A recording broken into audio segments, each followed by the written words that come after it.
Un kā ir tev? Ir viegli pārslēgties no darba uz mājām vai uz atpūtu. Izrādās, ka pētījumi saka, ka ļoti daudziem mūsdienās ir problēmas pārslēgties pēc darba. Un viņi nes to uz mājām līdzi. Un viņi domā par to darbu, nepabeigto darbu. Jo smadzenes visvairāk domā par nepabeigtajiem darbiem. Pat ja mēs viņus zinām, ka mēs viņus rītdien darīsim, bet viņas vienalga domā. Un tad ir dažādas tehnikas pieejas, kā to darīt.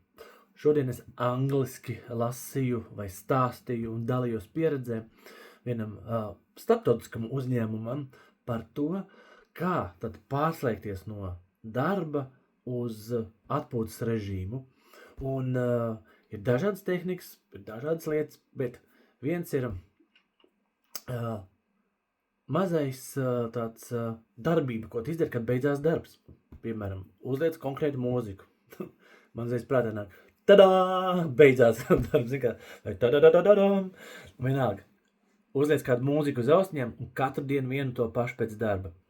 Vēl viens svarīgs uzraksti pa punktiem, kaut vai 3, 4, 5, kas tev ir galvā, tie nepabeigtie darbi. Pat ja tu zini, ka tu viņus rītdien darīsi, bet tu viņus uzraksti, tas tev palīdzēs tai galvai arī atslēgties, pārslēgties. Un, protams, uzraksti, ko tu darīsi.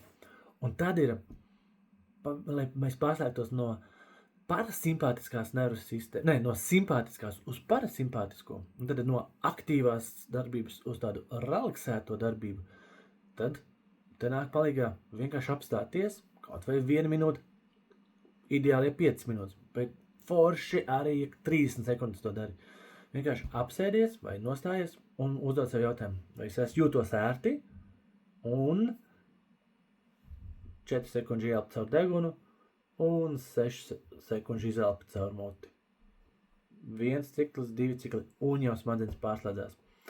Vai, ir vēl daudz dažādas lietas. Nu ko, tiekamies citās lekcijās, tiekamies Riga Brain kabinetos un aizpildi testu mūsu mājaslapā smadzenes.lv. Čau!